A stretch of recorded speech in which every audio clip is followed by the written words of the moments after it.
അപ്പം പണ്ട് കാലത്ത് തിരുവനന്തപുരം എന്ന് പറയുന്ന നഗരത്തെ താങ്ങി നിർത്തിയിരുന്നത് കാട്ടാക്കട, വിളപ്പിൽശാല ഇങ്ങനെയുള്ള ഗ്രാമപ്രദേശങ്ങളാണ്. അവിടെ നിന്ന്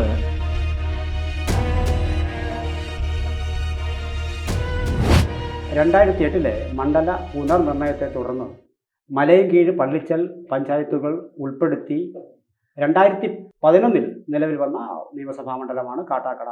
ABC മണ്ഡലത്തിൻ്റെ തിരഞ്ഞെടുപ്പ് യാത്ര ഇന്ന് എത്തി നിൽക്കുന്നത് കാട്ടാക്കടയിലാണ്. വിശദമായ കണക്കുകളും വസ്തുതകളും ഞങ്ങൾ നിങ്ങൾക്ക് മുന്നിൽ നിരത്തും.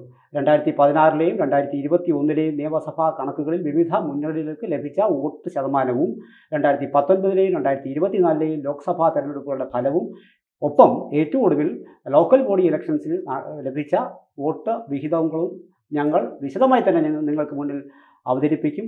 കാട്ടാക്കട എന്ന് കേൾക്കുമ്പോൾ മനസ്സിൽ വരുന്ന ആദ്യ ചിത്രം, പ്രമുഖ വ്യക്തികൾ ഒന്ന് വിശദമാക്കാം. ഈ കാട്ടാക്കട എന്ന് കേൾക്കുമ്പോൾ പണ്ട് കേട്ടിട്ടുണ്ട്, അന്ന് വെറും കുഗ്രാമമായിരുന്നു. പക്ഷേ ഇന്നതൊന്നും അല്ല കേട്ടോ. ഇന്നതൊക്കെ മാറിപ്പോയിട്ട് തിരുവനന്തപുരത്തിൻ്റെ വടക്ക് കിഴക്ക് മാറി 18 കിലോമീറ്റർ മാറി സ്ഥിതി ചെയ്യുന്ന ഒരു വലിയ പട്ടണം തന്നെയാണ്.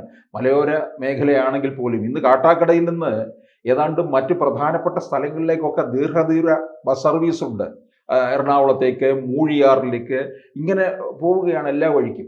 ഈ കാട്ടാക്കട എന്ന് പറയുമ്പോൾ എനിക്ക് ആദ്യം ഓർമ്മ വരുന്ന മറ്റൊരു കാര്യം ഈ കാട്ടാക്കട ദിവാകരനെയാണ്. ഇന്നത്തെ പോലെ ഈ സഞ്ചാരം എന്നൊക്കെ പറഞ്ഞുള്ള ഈ ഒരുപാട് ചാനലുകളും കാര്യങ്ങളും ഒക്കെ ഉണ്ടല്ലോ, അതൊന്നും ഇല്ലാതിരുന്ന കാലത്ത് പുസ്തകത്തിലൂടെ നമുക്ക് കേരളത്തിലെ ഗ്രാമങ്ങളെ പരിചയപ്പെടുത്തുന്ന കാട്ടാക്കട ദിവാകരൻ, കേരളീയ ഗ്രാമങ്ങളിലൂടെ എന്ന് പറയുന്ന പുസ്തകം. പിന്നെ സമീപ പ്രദേശത്തുള്ള സ്ഥലങ്ങൾ എന്ന് പറയുന്നത് കോട്ടൂര് ആന വളർത്തൽ കേന്ദ്രമാണ്, അമ്പൂരി, കള്ളിക്കാട്, പിന്നെ നെയ്യാറിന് വലിയ ടൂറിസം സാധ്യതയുള്ള ഒരു മേഖല കൂടിയാണ് ഈ കാട്ടാക്കട പ്രദേശം. പ്രമുഖ വ്യക്തികൾ എന്ന് പറയുന്നത് പൂവച്ചൽ ഖാദർ, മലയാളത്തിലെ ഒന്നാം തരം ഗാനരചയിതാവാണ്, സമീപത്താണ്. പൊന്നറ ശ്രീധർ, ശാന്തിനികേതനം കിഷൻ നായർ, ഇവരൊക്കെ കാട്ടാക്കടക്കാർ തന്നെയാണ്. അപ്പം പണ്ട് കാലത്ത് തിരുവനന്തപുരം എന്ന് പറയുന്ന നഗരത്തെ താങ്ങി നിർത്തിയിരുന്നത് കാട്ടാക്കട, വിളപ്പിൽശാല ഇങ്ങനെയുള്ള ഗ്രാമപ്രദേശങ്ങളാണ്. അവിടെ നിന്ന് ഈ സ്ത്രീകളൊക്കെ തലച്ചുമടായിട്ട് പച്ചക്കറിയും ഒക്കെ ആയിട്ടുള്ള ഒരു വരവുണ്ടായിരുന്നു. അപ്പൊ അങ്ങനെ സമർത്ഥമാണ് കാഴ്ചകളൊന്നാണ്. അതെ. അപ്പോൾ സാർ, നമുക്ക് 2011 മുതലാണ് ഈ മണ്ഡലത്തിൽ തിരഞ്ഞെടുപ്പ്. അപ്പോൾ അവിടെ ആ തിരഞ്ഞെടുപ്പുകളെ ബന്ധപ്പെട്ട് ആദ്യ വിജയി, തുറന്നുള്ള വിജയികളൊക്കെ ഒന്ന് വിശദമായി ഒന്ന് അവഗ്രഥനം ചെയ്താൽ. ഇതിൽ 2011 നേരത്തെ പറഞ്ഞ പോലെ ഈ മണ്ഡലം രൂപീകൃതമാകുന്നത്, പുനഃക്രമീകരിച്ച്.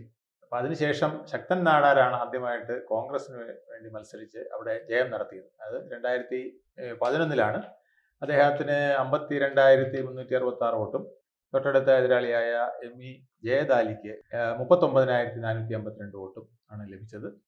അങ്ങനെ അദ്ദേഹം 10,000-ന് പുറത്ത് വോട്ടുകൾ നേടി അവിടെ വിജയിക്കുകയാണ് ഉണ്ടായത് ആദ്യ തെരഞ്ഞെടുപ്പ്. അത് കഴിഞ്ഞ് രണ്ടാമത്തെ തെരഞ്ഞെടുപ്പ് മുതലാണ് ശരിയായ ഒരു മത്സരം അവിടെ തുടങ്ങിയത്. അതിൽ IB വിൻസെന്റ് വന്നതോടുകൂടി, IB സതീഷ് വന്നതോടുകൂടി, അത് 2016 ആ മത്സരം വളരെ കടുത്ത മത്സരം. IB സതീഷിന് വലിയ ഭൂരിപക്ഷം ഇല്ലായിരുന്നു. ഇല്ല, വളരെ കുറവാണ്. 849 വോട്ടിന്റെ ഭൂരിപക്ഷമാണ് അദ്ദേഹം നേടിയത്. എന്നാൽ അതിനുശേഷം 2021 IB സതീഷ് തന്റെ മണ്ഡലത്തിലുള്ള പ്രവർത്തനത്തിന്റെ മികവ് കൊണ്ട് ജനങ്ങളുടെ വിശ്വാസം കൂടുതൽ നേടുകയും അവിടെ 23,231 വോട്ടിന്റെ ഭൂരിപക്ഷം നേടുകയും ചെയ്തു. നല്ല ഭൂരിപക്ഷമാണ്. അങ്ങനെ കാട്ടാക്കട എന്ന കാട്ടാൽക്കടയിൽ അദ്ദേഹം ആ ഒരു ആൽവൃക്ഷം പോലെ തന്നെ, കാട്ടാൽ എന്നാണ് പറയുന്നത്, കാട്ടാൽ എന്നതിനാണ് കാട്ടാൽക്കടയായി മാറിയത്. അപ്പൊ ആൽവൃക്ഷം പോലെ അങ്ങനെ ഒരു ഉറപ്പിച്ച ഒരു കേന്ദ്രമായി അദ്ദേഹം അതിനെ, വേരുറപ്പിച്ച ഒരു കേന്ദ്രമായി അദ്ദേഹം അതിനെ നിലനിർത്തി എന്നുള്ളതാണ് ഇതുവരെയുള്ള രീതി കാണുന്നത്. അദ്ദേഹത്തിന്റെ ഏറ്റവും പ്രത്യേകത, അദ്ദേഹം ആ ഗ്രാമീണ അന്തരീക്ഷത്തിന് ഉതകുന്ന വിധത്തിൽ അവിടുത്തെ ജലസേചന പദ്ധതികളെല്ലാം നന്നായിട്ട് മെയിൻറ്റെയിൻ ചെയ്തു. കുളങ്ങൾ, തണ്ണീർത്തടങ്ങൾ എല്ലാം അദ്ദേഹം സംരക്ഷിക്കുന്നതിന് തൻ്റെ MLA എന്നുള്ള പ്രവർത്തനവും അതിൻ്റെ ഫണ്ടും കാര്യങ്ങളൊക്കെ ഉപയോഗിച്ചുകൊണ്ട് മാക്സിമം പ്രവർത്തനം നടത്തുകയുണ്ടായി. അത് അദ്ദേഹത്തിൻ്റെ ഒരു വലിയ നേട്ടമാണ്. അതുപോലെ തന്നെ അവിടെയുള്ള 12ഓളം പഞ്ചായത്തുകളിലും വില്ലേജുകളിൽ 13 വില്ലേജുകളുണ്ട്. ആ വില്ലേജിലുമൊക്കെ അദ്ദേഹത്തിൻ്റെ പ്രവർത്തനം ഭംഗിയായി എത്തിക്കുന്നതിനും കഴിഞ്ഞിട്ടുണ്ട്. അങ്ങനെ ഒരു ജനകീയനായി നിൽക്കുകയാണ്. പക്ഷേ ഈ സന്ദർഭം അല്ല ഇപ്പോൾ ഇനി വരാനുള്ളത്. അപ്പോൾ കാരണം നമ്മൾ നോക്കുമ്പോൾ പഴയ രീതികൾ മാത്രമല്ലല്ലോ ഇപ്പോൾ നോക്കേണ്ടത്. കഴിഞ്ഞ തദ്ദേശ സ്വയംഭരണ തെരഞ്ഞെടുപ്പോടുകൂടി പിക്ചർ കുറേ മാറിയിട്ടുണ്ട്. അപ്പോൾ അതും കൂടെ നമ്മളൊന്ന് ജഡ്ജ് ചെയ്യണം. ഇതിൽ സാർ 2016 പറയുന്നത് നമുക്ക് പിന്നെ പോൾഡ് വോട്ട്സിൻ്റെ പെർസെൻറ്റേജ് 76.6 അതായത് 1,43,000 പല വോട്ടുകൾ അവിടെ പോൾ ചെയ്യപ്പെട്ടു. 2021 വരുമ്പോൾ അത് 74% കുറഞ്ഞു, പോളിംഗ് ശതമാനം കുറഞ്ഞു. 1,45,000 വോട്ടുകൾ പക്ഷേ അവിടെ വോട്ടുകൾ വർദ്ധിച്ചിരുന്നു. അതുകൊണ്ടാണ് സംഭവിച്ചത്. ഇനി അത് 2 തവണയും 16-ലും 21-ലും വിജയിച്ചു വരുന്നത് വിദ്യാർത്ഥി രാഷ്ട്രീയത്തിലൂടെ കടന്നു വന്ന പിന്നെ യൂണിവേഴ്സിറ്റി തലങ്ങളിലൂടെ കടന്നു വളരെ കൃത്യമായി തന്നെ രാഷ്ട്രീയ വഴികളിലൂടെയാണ് അദ്ദേഹം കടന്നു വന്നത്. അതിൻ്റെ ഒരു പിന്നെ ആദ്യ തവണ അദ്ദേഹത്തിന് ഭൂരിപക്ഷം ഇച്ചിരി കുറവായിരുന്നെങ്കിൽ കൂടിയും അതിന് തൻ്റെ പരിചയങ്ങളെല്ലാം മുതലെടുത്തുകൊണ്ട് ആൾക്കാരുമായി കൂടുതൽ ബന്ധം സ്ഥാപിച്ചതിൻ്റെ വെളിച്ചത്തിലാണ് ആദ്യത്തെ 849 വോട്ടിന് അദ്ദേഹത്തിന് 23,221 അദ്ദേഹത്തിന് വർദ്ധിപ്പിച്ച് എടുക്കാൻ സാധിച്ചത്. അന്ന് പിന്നെ 35.93% 2016-ൽ പോളിംഗ് പിന്നെ അദ്ദേഹത്തിന് അത്രയും ശതമാനം വോട്ട് ലഭിച്ചു എങ്കിൽ അത് 45.49 അദ്ദേഹത്തിന് അടുത്ത 21-ലേക്ക് വർദ്ധിപ്പിക്കാൻ കഴിഞ്ഞു. അതായത് 51,614 നിന്ന് അദ്ദേഹത്തിന് ലഭിച്ച വോട്ട് 66,293. ഞാൻ സാറിനോടുള്ള ചോദ്യം എന്ന് പറയുന്നത്, ആദ്യം ശക്തനായിരുന്നു ശക്തി കാട്ടിയത്. പക്ഷേ നാടാർ വിഭാഗ വോട്ടുകൾ നല്ല അത് നമുക്ക് കടന്നു വരാം, അത്തരം വോട്ടുകളിലേക്ക് വരാം. പക്ഷേ ഈ ശക്തൻ എന്ന് പറയുന്നത് പിന്നെ കോൺഗ്രസിൽ ഒട്ടും മോശമില്ലാത്തൊരു സ്ഥാനാർത്ഥിയാണ്. അദ്ദേഹം 800 വളരെ കേവലമായ വോട്ടുകൾക്കാണ് അവർക്ക് ആദ്യ തവണ നഷ്ടപ്പെടുന്നത്. പക്ഷേ തൊട്ട് താഴെ PK കൃഷ്ണദാസ് ഉണ്ട്. കാട്ടാക്കടയിൽ വന്ന് താമസിക്കുകയും പരിചയം ഉണ്ടാവും. അപ്പോൾ കൃഷ്ണദാസ് പിന്നെ 38,700 വോട്ടുകളാണ് അന്ന് പിടിക്കുന്നത്. ഈ കണക്കുകൾ സാധ്യത. അപ്പോൾ നമ്മുടെ പ്രേക്ഷകർ ഓർക്കേണ്ടത്, ഈ കൃഷ്ണദാസ് ആദ്യ തവണ 38,700 വോട്ട് പിടിക്കുന്നു. സർവശക്തനായ ശക്തൻ നാടാർ 2ാം സ്ഥാനത്തേക്ക് വരുന്നു. IB സതീഷ് 2001 വീണ്ടും വിജയിച്ച് കയറുന്നു.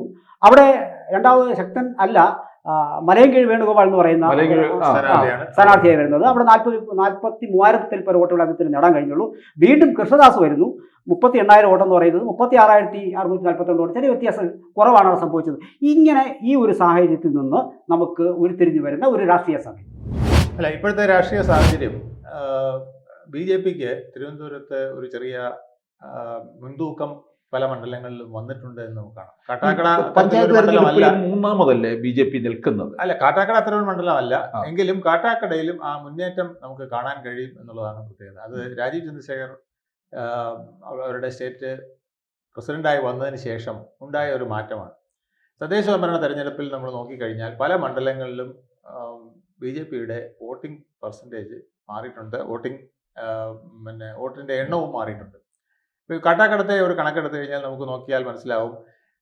കൃഷ്ണദാസിന് 2016-ൽ 38,700 വോട്ടാണ് കിട്ടിയത്. 2021-ൽ അത് കുറച്ചുകൂടെ കുറയുകയാണ് ഇത് 34,642 വോട്ടായിട്ട് കുറഞ്ഞു. എന്നാൽ ഇപ്പോഴത്തെ തദ്ദേശ സ്വയംഭരണ തെരഞ്ഞെടുപ്പിൽ BJP കിട്ടിയിരിക്കുന്നത് 45,347 വോട്ടാണ്. അപ്പോൾ അവിടെ UDFന് കിട്ടിയിരിക്കുന്നത് 47,660. അപ്പോഴും UDF ആണ് അവിടെ നിൽക്കുന്നത്? അല്ലല്ല, LDF ആണ്. 55,640. അപ്പോൾ എന്നിട്ടും BJPക്ക് ഒരു പ്രതീക്ഷ ഉണ്ടല്ലോ. BJPക്ക് 45,000 ചിലവന് വോട്ടുണ്ട്. അപ്പോൾ ഇവിടെ ഒരു 10,000 വോട്ടിന്റെ ഡിഫറൻസ് BJPയും LDFും തമ്മിലുണ്ട്. അതേസമയം UDFും BJPയും തമ്മിൽ 2,000 ഇത് കവർ ചെയ്യാൻ പറ്റുമോ? പ്രത്യേകിച്ച് നാടാർ വിഭാഗം ധാരാളം ഉള്ള ഒരു പ്രദേശം കൂടിയാണ് കാട്ടാക്കട. അവിടെ വരുമ്പോൾ എങ്ങനെ BJP? അതാണ് അവിടെ ഇത്തവണ വീണ്ടും ശക്തൻ നാടാർ മത്സരിക്കുകയാണെങ്കിൽ സംഭവം വളരെ ഒരു ടൈറ്റ് ഫൈറ്റിലേക്ക് പോകും. IB സതീഷും മത്സരിക്കും. IB സതീഷിന് വളരെ ജനപിന്തുണയുണ്ട്. ഇപ്പോൾ ആ മണ്ഡലത്തിൽ വലിയ മുൻതൂക്കം ഉള്ളയാളുമാണ്. അപ്പോൾ അതുകൊണ്ട് കൃഷ്ണദാസും കൂടെ മൂന്നാം ഊഴത്തിന് ഇവിടെ വീണ്ടും വരുമ്പോൾ തീർച്ചയായിട്ടും അവിടെ ഒരു വല്ലാത്ത കടുത്ത മത്സരത്തിനുള്ള സാധ്യത ഉണ്ട് എന്നുള്ളതാണ്. ഈ ആറ്റിങ്ങൽ പാർലമെന്റ് മണ്ഡലത്തിലാണ് ഈ കാട്ടാക്കട നിയമസഭാ മണ്ഡലം വരുന്നത്. ആറ്റിങ്ങൽ ലോക്സഭാ മണ്ഡലത്തിന് കീഴിലാണ് വരുന്നത്. നമുക്ക് ഒരു കാര്യം കൂടി സൂചിപ്പിച്ചു പ്രേക്ഷകരുടെ അറിവിലേക്ക് വേണ്ടി, ഈ മണ്ഡലത്തിൽ നിന്ന് ലോക്സഭാ മണ്ഡലത്തിൽ നിന്ന് വളരെ പ്രശസ്തരായ ആൾക്കാർ വിജയിച്ച് കയറിയിട്ടുണ്ട്. ലോക്സഭയിൽ നമ്മുടെ K. അനിരുദ്ധൻ, വയലാർ രവി, തലൈക്കുന്നിൽ ബഷീർ, സുശീല ഗോപാലൻ, വർക്കല രാധാകൃഷ്ണൻ. വർക്കല രാധാകൃഷ്ണൻ ആദ്യം ചിറയും കീഴായിരുന്നു. അതെ. അന്ന് ചിറയൻകീഴ് മണ്ഡലത്തിന്റെ പേര് ആ, ചിറയൻകീഴ്. മണ്ഡലത്തിന്റെ പേര് ചിറയൻകീഴായിരുന്നു. അപ്പോൾ അതിനകത്ത് അത് പിന്നീട് വേറൊരു ആറ്റിങ്ങൽ കാര്യമുണ്ട്. അന്ന് തിരുവനന്തപുരത്ത് ഈ CPI മത്സരിക്കുന്ന പാർലമെന്റ് മത്സരിക്കുമ്പോൾ തിരുവനന്തപുരത്തെ CPM-കാരെല്ലാം ചിറയൻകീഴ് അണ്ണനെ ജയിപ്പിക്കണം എന്നും അങ്ങനെ പറഞ്ഞു. അങ്ങനെ പോകുന്നത് അതുണ്ടായിരുന്നു. പേരുദോഷമായിരുന്നു അത്. ആ, ഇവിടെ നല്ല അങ്ങ് പോകും. അപ്പോൾ പിന്നെ ഒടുവിൽ ഏറ്റവും ഒടുവിലാണ് നമ്മുടെ അടൂർ പ്രകാശ് 2019-ലും 2024-ലും ലോക്സഭയിലേക്ക് വിജയിച്ച് കയറുന്നത്. അങ്ങനെ ലോക്സഭ 19-ലും 24-ലും ലോക്സഭാ തെരഞ്ഞെടുപ്പിൽ കാട്ടാക്കട അതിലൊരു അതിൽ വരുന്ന ഭാഗമാണ്. മണ്ഡലമാണ്. കാട്ടാക്കടയിൽ ലഭിച്ച വിവിധ മുന്നണികൾക്ക് ലഭിച്ച കാട്ടാക്കടയിലും അതുപോലെ നെടുമങ്ങാടും അവർക്ക് വരുന്നു. നേട്ടം ഉണ്ടാക്കിയിട്ടുണ്ട്. അപ്പോൾ അവിടെ അതുകൂടി നോക്കിയാൽ കണക്കൂടെ നോക്കാം. വളരെ കൃത്യമാണ് അതിനകത്ത് കാര്യം വരും. UDF-ന് സാർ ഈ നിയമസഭാ മണ്ഡലത്തിൽ ലഭിച്ച വോട്ട് UDF-ന് 36.6, LDF-ന് 32.2. അതായത് 51,962 വോട്ട് UDF ലഭിക്കുന്നു, 45,822 വോട്ട് LDF ലഭിക്കുന്നു, 28.6 NDA-ക്ക് കിട്ടുന്നു. 2019 40,692. അതിൽ രസം എന്ന് പറയുന്നത് അടുത്ത തെരഞ്ഞെടുപ്പിലേക്ക് വരുമ്പോൾ 2024 തെരഞ്ഞെടുപ്പിലേക്ക് വരുമ്പോൾ UDF-ന് അന്ന് ലഭിച്ചിരുന്ന 36.6 എന്നുള്ളത് 31.8 കുറഞ്ഞു, 43,055 വോട്ടുകൾ. LDF-ന് 30.9 കുറയുന്നു. അവർക്ക് 32-ൽ നിന്ന് 30.9 കുറയുന്നു.